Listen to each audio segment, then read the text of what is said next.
Еще раз добрый день. Но сегодня мы поработаем с таким изделием, с такой структурой, которая называется благо. У нас разные дизайны есть. Ну, например, вот у нас были такие дизайны. Сейчас я выведу на экран. Вот, например, такой, да, то есть у нас карточки благо и благо Gold выглядели вот так. Ну, благо Gold у нас сейчас тоже такие есть. То есть они у нас в разном исполнении существуют в разных моделях. Поэтому мы сегодня будем говорить о благо как системе. То есть вот этих всех структурах, которые у нас нам необходимы для того, чтобы мы сегодня могли с ними поработать. Почему мы говорим о системе? Ну, потому что туда входят вот разные карточки, да, то есть ключи. То есть это все некая система работы, вот то, что мы называем с потоком благ. Ну, деньги как таковые, это как бы часть вот этого потока благ. То есть у нас есть потоки разные благ, да, то есть это могут быть на самом деле потоки, связанные не только с материальными какими-то вещами, это могут быть потоки связанные с хорошим отношением, с хорошими состояниями, с хорошими связями, с взаимоподдержкой, взаимопомощью и так далее. Да, то есть это множество разных состояний и отношений, и все это мы называем благо. То есть в русском языке слово благо это все, что хорошее, что у нас есть. Да? То есть, ну, а деньги это только как бы маленькая часть того, что мы относим благо. Но достаточно важная часть. Почему она важная? Потому что кого не спроси, что тебе не хватает, большинство говорит, денег не хватает. Но давайте разбираться, да, что же такое деньги, как они связаны с благами, и как они, вообще-то говоря, мы можем взаимодействовать. Ну, когда только вопрос ставился, мне в свое время один товарищ говорит, надо что-то сделать, чтобы вот денег было у народу побольше, тогда это будет пользоваться спросом. Но когда стали эту задачу ставить и рассматривать, что же это такое вот деньги и как мы с ними связаны, то, в общем-то говоря, опять же мы приходим к мнению, что это некий поток. Но поток чего? Говорят, поток энергии. Какая энергия? Деньги – это энергия, энергия денег, она через нас проходит и так далее. Но с чем связана эта энергия? Да? То есть, если мы брать какие-то физические параметры, должны рассматривать, если мы говорим там, о физике структур, как таковой. Ну и пришли к выводу, что на самом деле все мы опять упираемся в вопрос времени. Потому что, чтобы получить какие-то деньги, получить какие-то блага, мы строим что? Строим связи. Выстраиваем связи, какие-то отношения, через которые мы получаем вот эти вот самые блага и деньги. А когда мы выстраиваем эти связи, мы на это время тратим в своей жизни. Поэтому, опять же, мы время своей жизни переводим вот в какой-то материальный ресурс, который мы называем, ну, например, деньги. В силу этого, значит, задача стоит как оптимально, да, то есть распорядиться вот этим временем жизни, с тем, чтобы меньше тратить времени жизни на что-то, на то, чтобы больше получать чего-то, да, то есть, ну и опять вопрос возникает, если это некий поток энергии там или еще что-то, то из чего он состоит? То есть это просто поток или это как-то, как вот с ним взаимодействовать, с этим потоком? Вот мы сегодня будем пробовать взаимодействовать с этим потоком, потому что вот к данному каналу Zoom у нас подключена структура блага, и она еще дополнительно усилена там еще кое-какими структурами. И поэтому мы можем вот с этим потоком попробовать здесь взаимодействовать. Потоком благ, ну, в частности, потоком денег, если мы можем говорить и о нем. Почему мы говорим, опять же, про время? Потому что если мы говорим о времени как о неких событиях, которые мы выстраиваем для того, чтобы получать больше денег или больше, ну, чтобы что-то зарабатывать, да, то есть поэтому у нас есть время как такой ресурс, который что делает? Время это всегда перевод некого причины в некое следствие. Вот мы что-то хотим как задачу поставить, чтобы у нас пришло более денег, значит мы выстраиваем какие-то события, которые переводят какие-то причины в какие-то следствия. Поэтому вопрос стоит опять же в плоскости чего? Как нам оптимально выстроить вот эти события так, чтобы мы могли ну, не испытывать недостатка вот в этом ресурсе. Но с другой стороны, если у нас вот этот поток к нам идет, готовы ли мы его принять? То есть он на самом деле еще в это упирается, потому что иногда у человека как бы, он говорит, что да, чего-то хочу, но внутренней готовности к этому, чтобы у него вдруг это случилось с ним, нету. И поэтому вопрос на самом деле не так однозначный. Ну, был бы однозначный, ну, как бы там делал раз, делал два, и у тебя все есть. Да? То есть не получается. Значит, есть какие-то ограничители, которые вот мешают нам это реализовать. Поэтому мы сейчас не будем вдаваться как бы вот в подробности наших отношений с деньгами, наших убеждений в этом и так далее, потому что они у каждого могут быть свои. Они могут быть истинные, могут быть не очень истинные, но в силу того, что они какие-то существуют, хорошо бы, чтобы они нам не мешали. Поэтому давайте попробуем вот отринуть все какие-то вот наши прошлые убеждения на этот счет и попробуем разобраться. Так вот, опять же, к вопросу времени. Когда мы говорим о времени, то если брать чисто физическое представление о времени, которое существует в науке, время это некая координата. Да? Эйнштейн сказал координата, и все теперь за ним повторяют, что это вот некая координата в неком Римановом пространстве или пространстве Минковского, в зависимости от того, как рассматриваем мы пространство, какие задачи мы там пытаемся решать. Но, тем не менее, это некая выход за пределы нашей реальности, да, то есть потому что мы вроде живем в трехмерном мире, а тут, оказывается, есть еще время, которое нам дает какие-то другие представления. Но почему оно одно? Почему только одна координата рассматривается? Почему не рассматривается больше? Ну, потому что как-то вот исторически так сложилось. Если начали дальше рассматривать, там, пятимерное, Калуца с Клейном ввел пространство, время, потом шестимерные модели, сейчас у нас уже теория струн говорит о 11-мерных каких-то моделях мироустройства.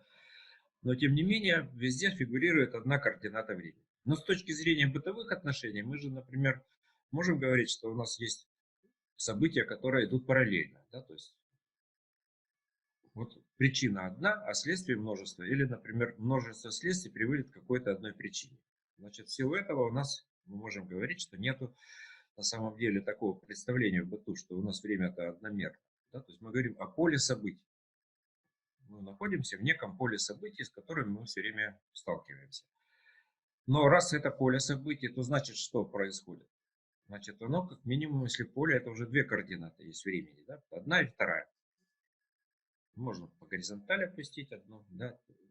Две их. Одна ширина, другая, допустим, длина. Ну, как вот есть такой анекдот про Чукчу, когда ему сказали, помери высоту шеста. Ушел, нет и нет. Думаю, что ж такое, куда же он делся?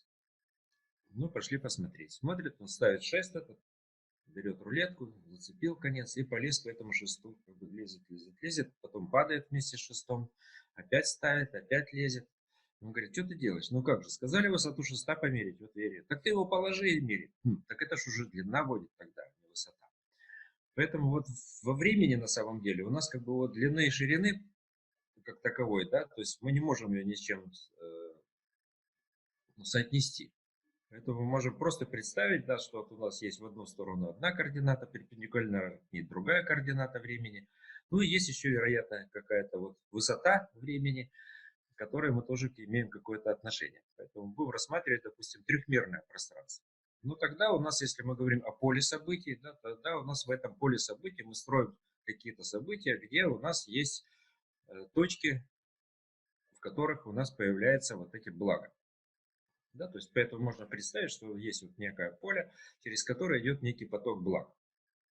Ну, как бы вот сверху вниз, например, да. Ну, это так, опять же, условно, как некая модель. То ли поток денег, да, поток энергии вот этой вот, которая связана с деньгами. Поэтому мы пытаемся с ними провзаимодействовать.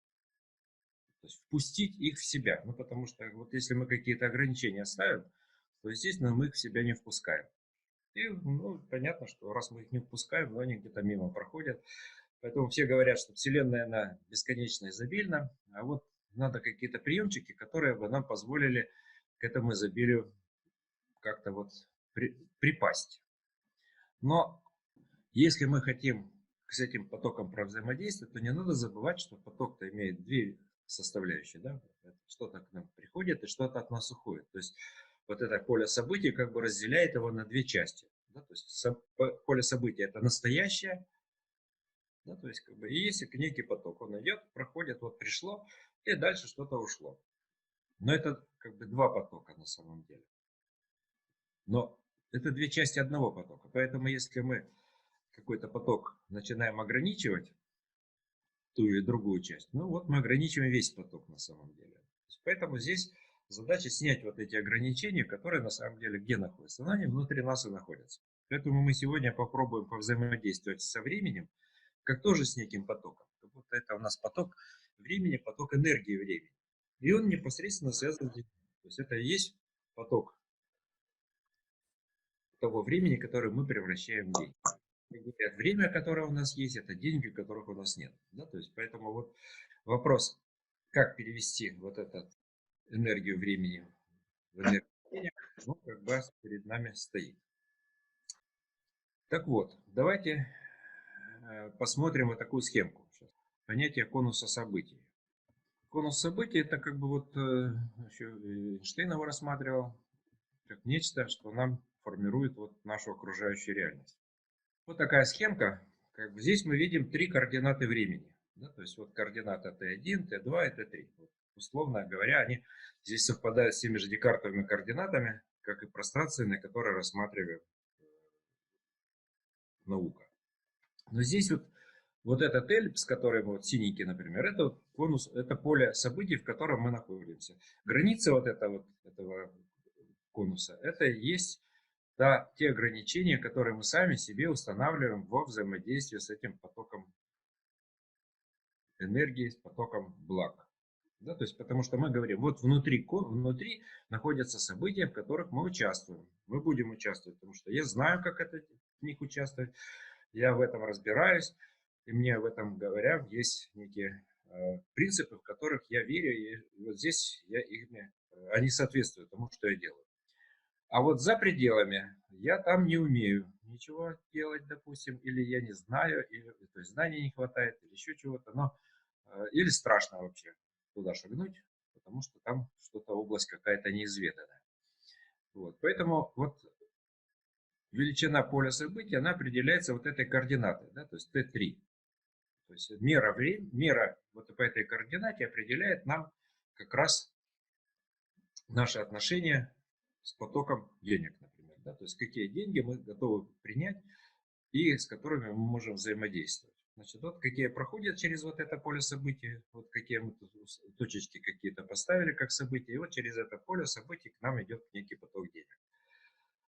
Если мы хотим расширить, да, то есть наш поток, значит, мы должны выйти за пределы, за границы вот эти вот. То есть появиться должна возможность расширить наше представление об этих деньгах, то есть повысить мерность. Да, то есть, значит, нам надо вот из этой точечки Т3 перейти вот эту Т3.1, перейти в точечку вот эту Т3.2. И тогда мы получаем конус событий более широкий. Да, то есть тогда у нас поле событий расширяется, значит в этом поле событий, которые лежат за границами привычных, мы тоже можем начать выстраивать события. Мы вышли за пределы этих собственных ограничений и начинаем выстраивать события, которые нам могут принести тоже какой-то определенный доход или что-то еще. Какие-то другие блага, может быть, не чисто деньгами. Потому что здоровье, говорят, это тоже благо. Как доктор говорит. К сожалению, вот здоровье за деньги не купишь. А доктор говорит, а вы пробовали? Поэтому, когда мы рассматриваем вопросы, связанные с деньгами, у нас всегда, на самом деле, вопрос имеет смысл рассматривать, что нам мешает вот этот поток принимать и им распоряжаться. Ну вот, одна из такая распространенных ограничителей, один из распространенных ограничителей, это то, что мы чаще всего рассматриваем такой поток, который идет к нам. Вот то, что к нам приходит, мы говорим, это да, это что? Это благополучие. Вот нам, что мы хотим? Чтобы у нас было благополучие, чтобы мы получали побольше благ. да, то есть побольше денег и так далее. Но ведь если деньги приходят, они же не могут только в кубышке какой-то лежать. Говорят, деньги должны работать. Деньги – это некий поток. Значит, пришли, ушли. А вот когда мы начинаем ограничивать тот поток, который от нас уходит, вот это и как раз приводит к тому, что мы поток весь тормозить начинаем. Тот, который приходит, даже если вот у нас поле событий большое, но скорость потока может быть маленькая. Да? То есть, поэтому скорость потока маленькая, но, естественно, маленький ресурс получается. Поэтому вопрос стоит не только вот в расширении потока, да, но и в увеличении скорости этого потока. И для того, чтобы, вот, например, расширять, то есть у нас вот карта блага, она как раз что делает? Она расширяет вот это поле событий. То есть она переводит нас вот по этой мере, более высокую мерность создает по временной координате. И это приводит нас к расширению поля событий. То есть появляется возможность что-то еще выстраивать, но там уже, опять же, от нас требуется выбор, будем мы в этом участвовать или не будем. Потому что нам предложение может Вселенная сделать, но мы можем, опять же, от него отвернуться и сказать, нет, я вот так делать не буду. Ну, меня вот так родители научили, вот, что так делать нельзя. Я это делать не буду. Но она не учили в тех условиях, когда мы жили, да, вот в то время. А сейчас, может быть, время-то поменялось, и, возможно, надо уже по-другому как-то действовать. А как действовать? Если поменялось что? Структура времени. Структура времени изменилась, значит, что нам надо? Нам надо адаптироваться вот к этому времени, к этой структуре времени. Поэтому карта блага – это тоже системный адаптер, который позволяет нам лучше адаптироваться вот к этим вот изменяющимся условиям. Привести нас в некое соответствие вот этих вот потоков, которые к нам идут. Почему? Ну, потому что формула успеха – это что? Успел попасть в нужное время, в нужное место. Вот все, успех. Не успел, ну, значит, попал куда-то в другое место. Куда попал? Ну, наверное, туда, куда тебя не ждут. То есть ты же не должен был там, в этом месте, а ты там оказался. Ну и там мир начинает нас потихонечку оттуда выдавливать. Говорит, ну что ты сюда приперся? Давай-ка вот шагай, тебе не здесь место. Мы начинаем упираться и сопротивляться. Я говорю, ну как же так? Вот я же, раз я сюда пришел, значит, все должно быть для меня. То есть почему здесь возникает противоречие? Ну потому что мы не попали в события. Да? То есть мы или перебежали, проскочили его. То есть начали действовать на опережение. Или отстали от времени. Да? То есть как бы не своевременно, говорят. Время не свое, а это чужое. Мы вмешались в чужой ход времени.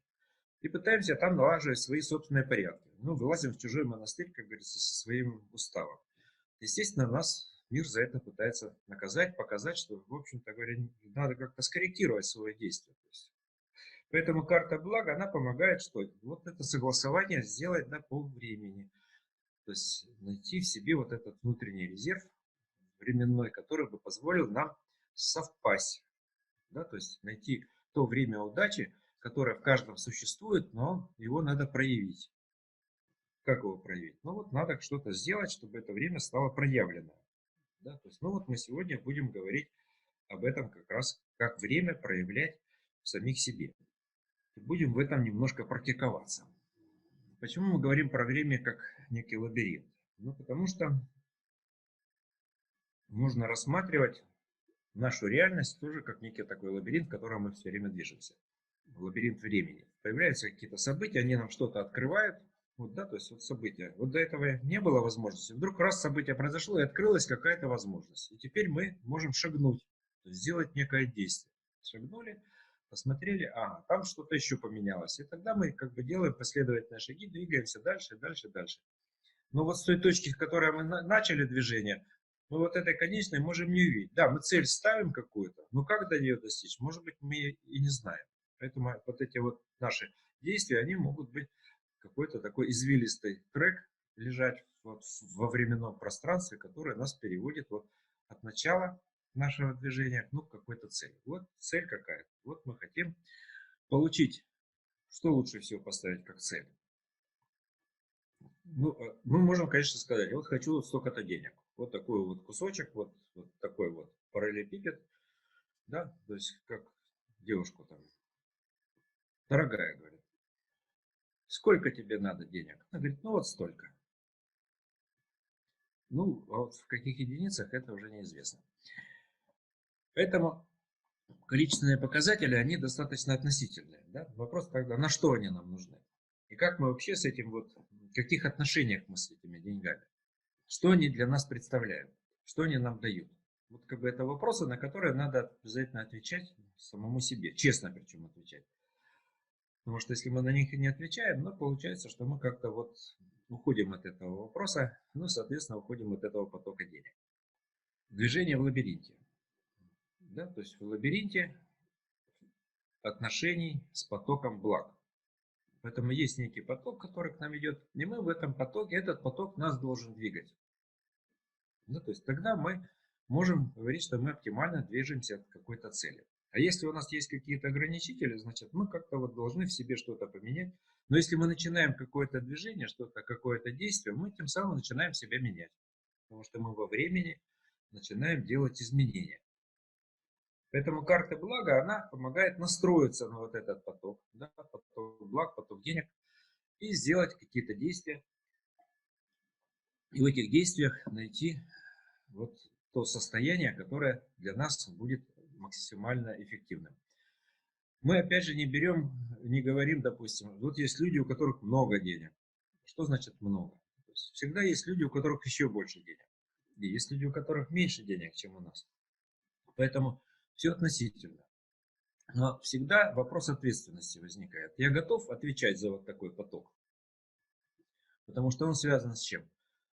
Если это бизнес, ну, это люди, с которыми надо налаживать связи, налаживать отношения, надо за них отвечать, да, то есть это же не просто какой-то там мусор, да, то есть а люди это тот самый главный ресурс, который имеет смысл вкладывать. Готов ли я вкладывать в этот ресурс себя? Если не готов, ну, значит, пока не доросли, значит, надо что-то придумать другое. Но неважно, поэтому мы давайте сейчас как бы отрешимся вот от этих вот всяких представлений. Да, то есть и попробуем просто как повзаимодействовать как с неким потоком. Почему? Ну, нам получить относительное изменение, относительно того, что у нас есть сейчас. Сделать сонастройку такую, что да, вот сейчас у нас где-то есть какая-то нестыковка, ну, надо ее состыковать. Поэтому мы опять же говорим о неком балансе. То есть если мы говорим о балансе, связанном с чем? С потоком, то, значит, есть поток входящий, то есть это что? Это благополучие. А есть поток исходящий, это что? Благодарение, да, то есть мы получаем, а потом это что-то дарим куда-то, в миру, то, что получили. Ну, в какой-то, может быть, другой форме. Поэтому вопрос благодарения, он тоже очень важен, когда мы взаимодействуем с потоками. Очень часто перекашиваем вот эти потоки именно в силу того, что мы стремимся получить больше, чем отдать. И как только у нас перекос этот произошел, ну, значит, вот мы сами начали этот поток и зажимать. Получать это не обязательно деньги. И отдавать тоже не обязательно деньги. Да? То есть внимание, благодарность, возможность хороших отношений, да, то есть возможность налаживания доброжелательности и добрососедства. Да? То есть это все возможности, которые нам на самом деле будут раскрывать возможности взаимодействия с потоком денег. А так, если мы начинаем что-то сильно ограничивать, начинает нас сильно ограничивать. То сейчас взяли и границы перекрыли, да? Почему? Ну где-то вот мы что-то ограничили себя в чем-то, вот, но у нас и мир тоже говорит, ну, надо вот где-то вот посидеть в карантине. Потому что когда человек куда-то бежит, организм наконец может, вот и сильно ушел куда-то в сторону, организм может не выдержать и сказать, ну все, хватит, я теперь буду отдыхать, я буду болеть. И начинает болеть. Может не сам, может кто-нибудь рядом. Ну, слабое звено. Выбивает обычно слабое звено, которое в окружении есть. И тогда человек уже вынужден заниматься здоровьем, например. И он уже никуда не бежит. Ну, и как вот на дороге, да, несутся куда-то, вот едут машины, там, обгоняют, подрезают и так далее. А потом вдруг смотришь, бамс, столкнулись. И уже никто никуда не спешит. Все уже сидят, спокойненько ждут, пока этот вопрос. Хорошо, что если просто машинки помяли, да, да, если жертвами и так далее. Поэтому иногда вот вопрос поспешишь, как говорят, людей насмешишь, да, то есть, ну, иногда же надо все-таки действовать, не ждать. Появилась возможность, надо ее реализовывать. Вот мы как бы, поэтому откуда это должно возняться, вот это состояние? Я знаю, что мне надо делать. Оно только изнутри. Поэтому вот это вот взаимодействие с картами блага, это как раз возможность попытаться настроиться на вот этот поток денег, поток благ, который к нам идет, убрать вот эти какие-то дисбалансы, убрать ограничения, которые мы сами себе делаем, и в этом плане начать двигаться, развивая самого себя. Потому что для чего нам эти блага? Для чего и людям эти блага? Да? То есть, но если, опять же, мы здесь участвуем в неком проекте Творца, ну, значит, для этого нам и надо, чтобы мы могли эффективно реализовывать вот этот вот наш творческий потенциал, который у нас есть. Поэтому, если мы на это настроены, на реализацию вот этого творческого потенциала в рамках мечты Творца, ну, тогда нам под это дело и будет даваться тот ресурс, который нам необходим. Но он же, опять же, должен лежать на каких-то определенных принципах, не просто так тебя завалило деньгами. Помните этот семицветик мультфильм, когда девочка сказала, что хочу, чтобы все игрушки были у меня. Ну и как ее завалило этими игрушками, там, те или иные ограничители должны. Поэтому надо же что? Настраиваться на что? На законы Вселенной, которая, как говорят, бесконечная, но поэтому мы через вот эту систему благ и будем сейчас пытаться на нее настроиться. То есть сейчас мы будем пробовать отпустить вот те концепции, которые у нас есть уже. Они у нас сложились, они у нас сидят в нас самих, как некие принципы, убеждения. Ну, то есть эти убеждения чаще всего основаны не на личном опыте, а на том, что кто-то нам сказал, кто-то нам об этом рассказал, там, из интернета прочитали, еще что-то. Но понятно, что эти принципы должны какие-то быть. Но иногда они могут вносить, нас самих тормозить. Да, и мы не можем от них избавиться, потому что ну, не представляем, а как же можно без этого. Поэтому мы сейчас как бы условно пытаемся отрешиться от всех вот этих вот принципов, которые нам, насколько это нам возможно, от этого избавиться. Что мы будем, какую практику сейчас пытаться делать? Мы опять же переходим к вопросу лабиринта. Мы будем пытаться двигаться в лабиринте времени. Но лабиринт времени, он же не стоит как вот конкретная стенка, где-то надо вот что-то сделать, да, то есть, которую надо как-то обойти, там, которую потрогать можно. Эти границы, как бы мы их не замечаем, но они есть. Они ограничивают наше поле событий. Тогда мы хотим дать ход каким-то событиям, чтобы они у нас стали появляться, чтобы с нами это начало происходить. И чтобы мы были готовы к этим событиям. Тогда мы в этом вот условном лабиринте начинаем двигаться.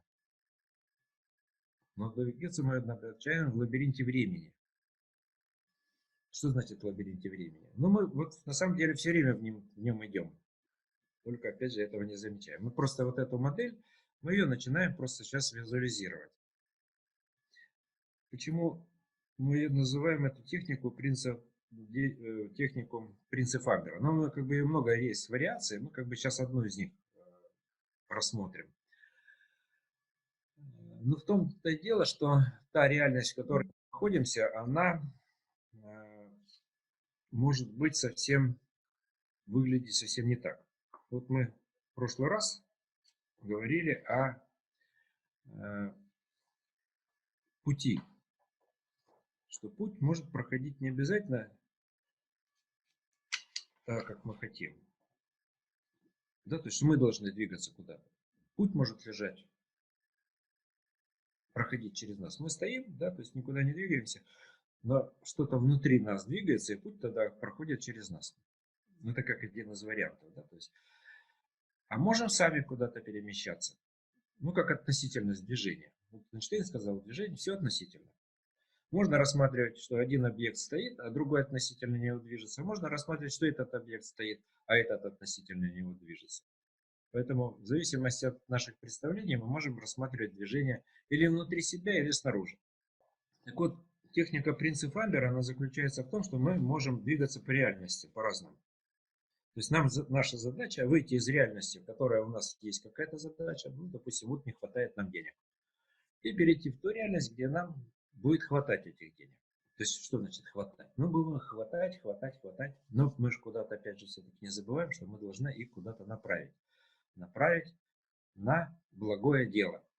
Да, поэтому карта блага, она подразумевает, что есть разные относительно. Есть понятие благосостояния. Да? То есть, когда вот у нас есть некое состояние благости внутри, и от этого наше состояние блага большое.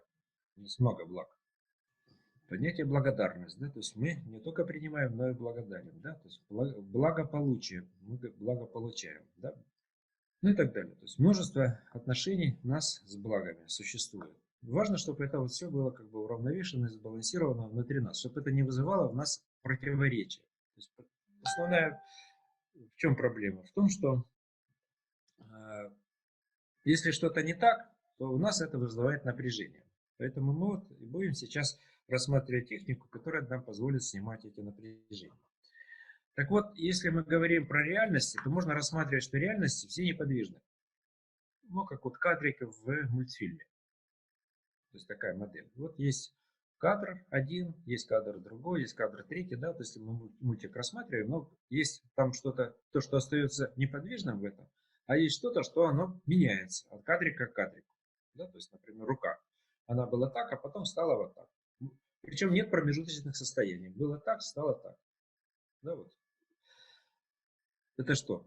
Ну, это вот квантование. Да? То есть нету промежуточных состояний между состояниями движения. В чем нам квантовая физика и говорит, что мир, он дискретен.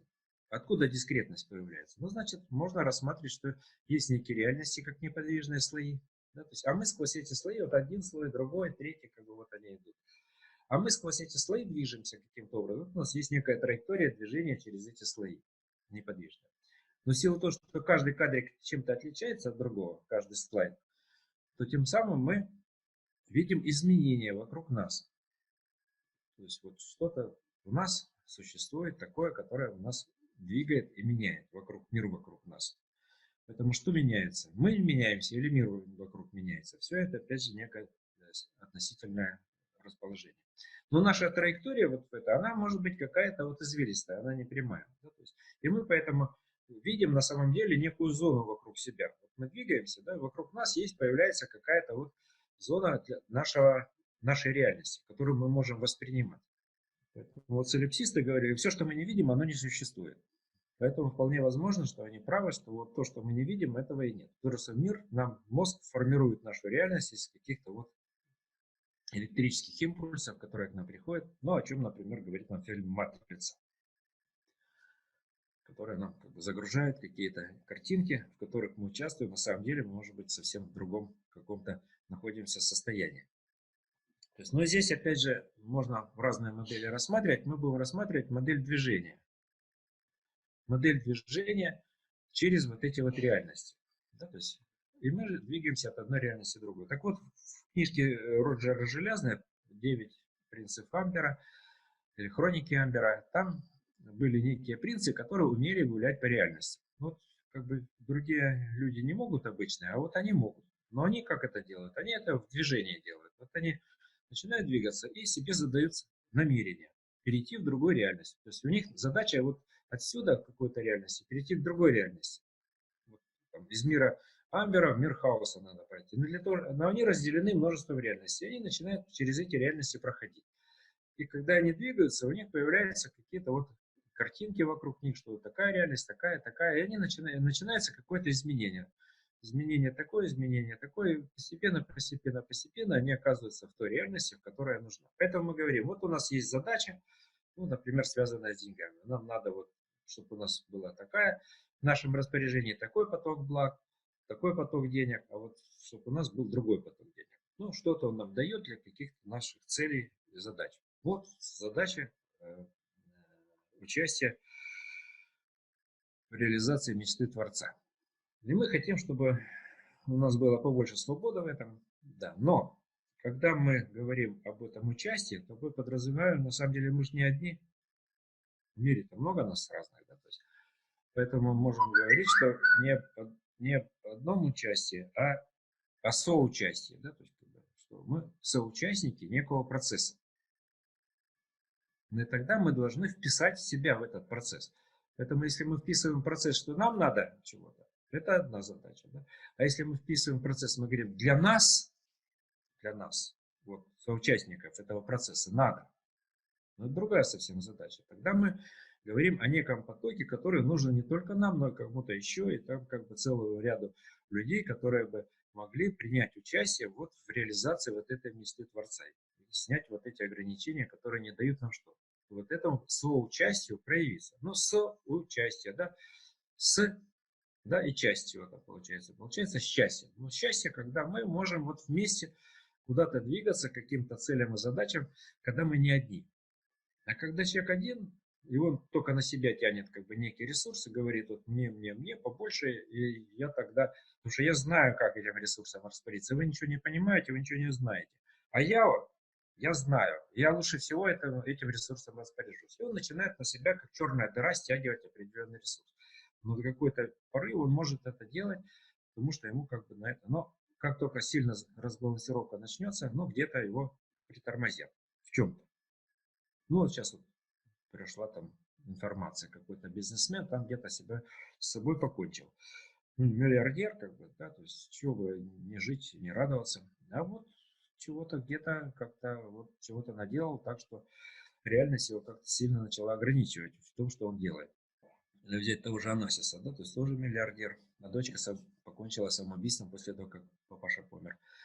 То есть, как говорят, не в деньгах счастье. Но говорят, ну и не в отсутствии их. Поэтому вот вопрос балансировки, опять же, да, то есть сколько нам денег нужно для счастья. Этот вопрос был задан в свое время Шуре Балаганову, помните, да, то есть в «Золотом теленке». И он как бы остается открытым для всех до сих пор. Ну, Шура вполне конкретно там сумму обозначил.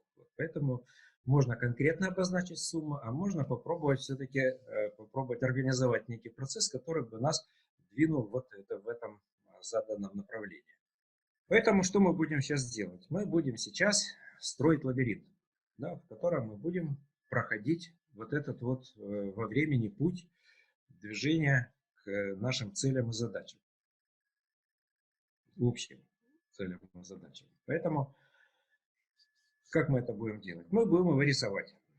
То есть мы берем лист бумаги чистый, да, то есть берем ручку и будем на этом листе двигаться. Двигаться как в лабиринте. Да, то есть менять направление движения руки. То есть это модель. То есть это карта нашего пути. Мы будем эту карту рисовать. Но рука двигаться должна сама. Ее должен двигать вот этот поток, который вас будет двигать по этим реальностям. Поэтому мы будем двигаться по реальностям и отображать это движение с движением руки. То есть мы сейчас не все будем двигаться, а только пока рукой. То есть поэтому возьмите листочки бумаги, ручки или фломастеры, чтобы вы были готовы. Значит, тут опять же в этой модели, которой вот мы говорим, да, то есть вот движение по каким-то реальностям. Есть точка начала входа, да, то есть вот какой-то процесс. И есть где-то вот точка, куда мы должны попасть.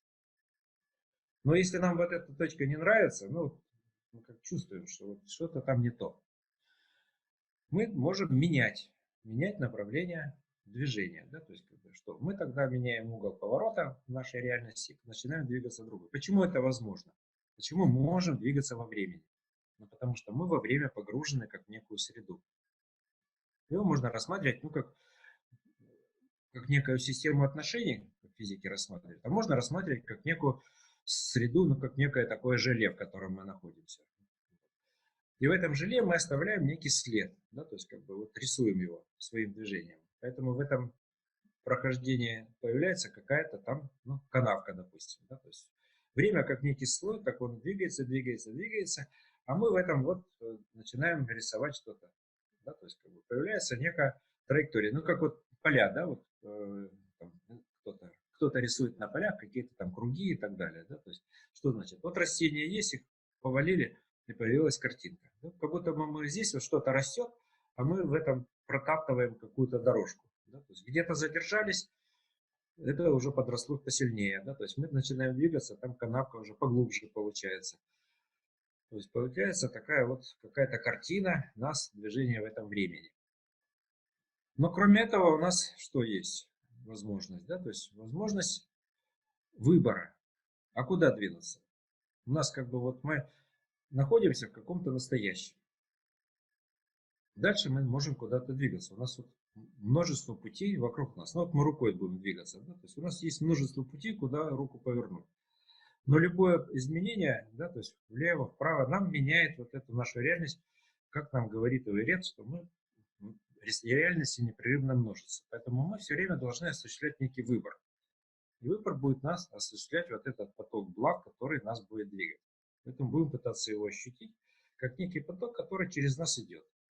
А мы внутри себя, да, то есть его пытаемся принять. То есть у нас есть принятие его как возможность согласия, что да, этот поток нам нужен, и мы его принимаем и его отображаем. Да, тратить. Но вопрос трат всегда возникает, потому что он имеет некие ограничения, и вопрос выбора возникает. На что потратить? Не просто на абы чего потратить, да, то есть, а потратить с неким смыслом, то есть на что-то. То есть получить от этого процесса удовлетворения. Да, то есть я вот сделал это так, и поэтому я удовлетворен результатом. То есть, опять же, некая благость внутри должна возникнуть от того, что мы потратили деньги на это. Вести снизу вверх или наоборот, а как хотите. Вот у вас как рука идет, так она и идет. То есть важно, и вы как бы даже наблюдаете с одной стороны, как она у вас движется, эта рука с одной стороны. То есть, но это мы пока я буду рассказывать. То есть у нас опять же это будет некое погружение, то есть я буду говорить какие-то картинки, вы можете закрыть глаза, видеть свои собственные картинки, потому что они могут сильно отличаться от того, что я буду говорить. Потому что у каждого мы как бы двигаемся по слоям реальности, они соответствуют каким-то образом. Да? То есть у вас могут быть разворачиваться какие-то образы, которые вокруг вас начинают существовать. А то, что я говорю, это как бы вот некие общее направление, которое я буду задавать. А рука – это система отображения. Ну, как вот самописец. Да? Он сам пишет чего-то там. Что-то на него подается, какие-то импульсы, вот на мышцы вашей руки. Они сами по себе как-то передаются. И ваша рука рисует вот эту траекторию. То есть она может там, может спиральками идти, может еще как-то. То есть, но любое изменение направления движения, скорости движения, да, то есть задержка какая-то или еще что-то, это все изменение, маленькое микроскопическое изменение реальности в нужную сторону. Но так как мы ставим задачу, мы же все сейчас еще и задачу должны поставить, сформулировать для себя, что мы сейчас, собственно говоря, делаем. Да, то есть вот, мы как бы есть задача у каждого своя, да, плюс есть некая глобальная задача общая, где задача каждого это частный случай вот этой общей задачи. И плюс еще как бы есть задача Творца, да, в которой мы тоже существуем. Ну, эти задачи каким-то образом реализуются, и поэтому мы в этих задачах пытаемся себя проявить. Ну что мы пытаемся проявить? Мы проявляем себя во времени. Вот тут все отличия, что мы не в реальном пространстве движемся, а в временном. Вот это небольшое отличие, опять же, как мы ставим намерение. Если мы во времени говорим, что мы движемся во временном пространстве, но мы начинаем двигаться во временном пространстве. Потому что там, где мы находимся, это настоящее, там, куда мы двинулись, это будущее, там, куда мы пришли, это опять стало настоящим, там, где мы были, это уже опять прошлое и так далее. Поэтому мы все время во временном пространстве существуем. Но опять, что мы опять настраиваем? Давайте настроимся на поток благ сначала, который у нас идет вот от экрана с одной стороны, да, то есть потому что наш Zoom подключен к структуре карты блага. Поэтому мы настраиваемся на вот этот поток. Давайте сначала вот эту настройку сделаем. У кого есть карта, тот берет эту карту, да, то есть, и настраивается на нее. Потому что тогда лучше ее держать в руке. И настраивается, опять же, мы можем одновременно. Вот у нас есть структура блага, и одновременно мы еще как дополнительное усиление ощущаем, что вот от монитора к нам идет вот этот поток. Ну, он может идти как бы к нам, а может идти опять же сверху вниз, то есть формируется. То есть структура нам что? Она позволяет нам структурировать этот поток, настраивает нас на тот поток благ, который существует. То есть как бы поток структур это раз, поток благ это два, и мы сами как в этом потоке это три. Да? То есть три компонента, которые начинают друг с другом согласовываться. То есть мы настраиваемся на вот этот вот поток благ, существующий в мире, с которым мы так или иначе все равно взаимодействуем. Мы без него не можем. Ну, это так же, как дышать, пить, есть. Это такая же естественная штука, но с ней просто надо потренироваться, как с ней взаимодействовать. И вот, значит, ощущаем, что вот этот поток в нас входит и нас настраивает, структурирует, упорядочивает вот то, что у нас внутри есть, облагораживает. Да, то есть такое слово. И делает нас более благородными. Род тогда будет у нас во благо, и мы родовые связи здесь тоже настраиваем и оптимизируем.